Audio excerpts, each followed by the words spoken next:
Brendan, welcome to Democracy Now! Again, our condolences on the death of your uncle. Your response to the grand jury clearing the officer in the chokehold death of your uncle? It's just tragic how they can't see the video clearly. Like, me and my family, we've seen what happened. I watched my uncle die, like, right in front of my eyes. I've never seen any of my other family members die. Like, my father, his brother died when I was 6. Never seen it. My uncle, Joseph Flagg, died last year. Didn't see him die. It's tragic for me to see my last uncle die in front of my eyes, in front of my face, live on TV. And it hurts me even more that my family, my grandmother, Gwen Carr, you seen last night on National, NAN. At the National Action Network. Yeah. She's going through it hard. And I agree with my aunt when she says, we can't accept your apology. You say you have no intentions on harming anyone. You've waited for backup to harm my uncle. He told y'all to leave him alone, which means y'all been bothering him previous times. That's not the only time y'all bothered him. And while the guy who was recording the video saying he just broke up a fight, what does that tell you? He's not harmful. My uncle's not harmful. He just broke up a fight. What does... Meaning that your uncle had just been a mediator in a fight. He'd broken it up. And he stepped back at the beauty, right? He was standing by that beauty salon in Staten Island on the sidewalk. Minding his business.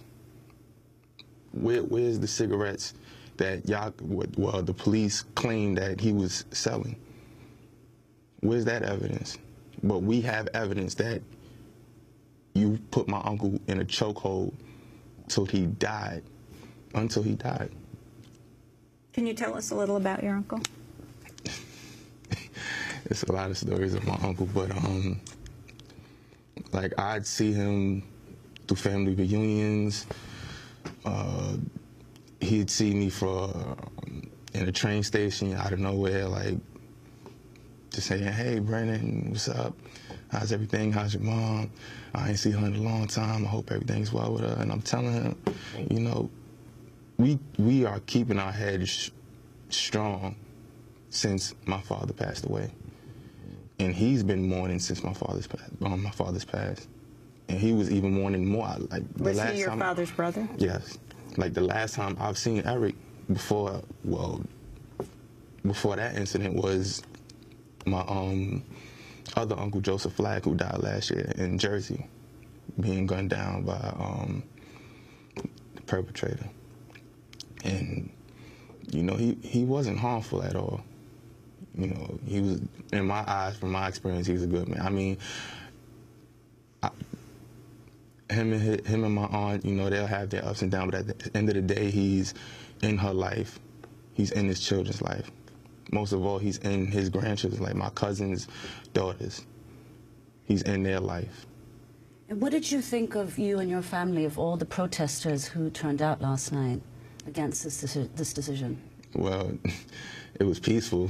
That was a good thing. But it was a great thing to see people come together, you know, to rally against the system. But that shouldn't just happen, you know, during the time of anyone's death. You know, people should come together, period, instead of just one incident. What do you think needs to change? The system, period. Justice. Like, we need justice, period.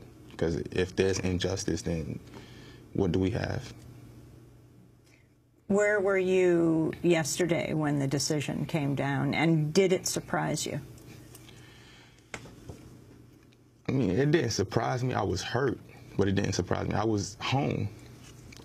It was my day off from work, and that's what I was waiting for. I was waiting for the news to tell me the cop would not be indicted. It didn't surprise me at all. It just hurt me. It just stung me. You know, I mourned, and, you know, the best thing I did was to keep strong, because I called my cousin, his daughter, Erica. I called her, make sure she was all right. I called my grandmother before she went to the NAN, National American Network. I called my aunt. She was at work, driving. She was at work. I'm sorry. I just basically called everyone in the family to see if they was all right.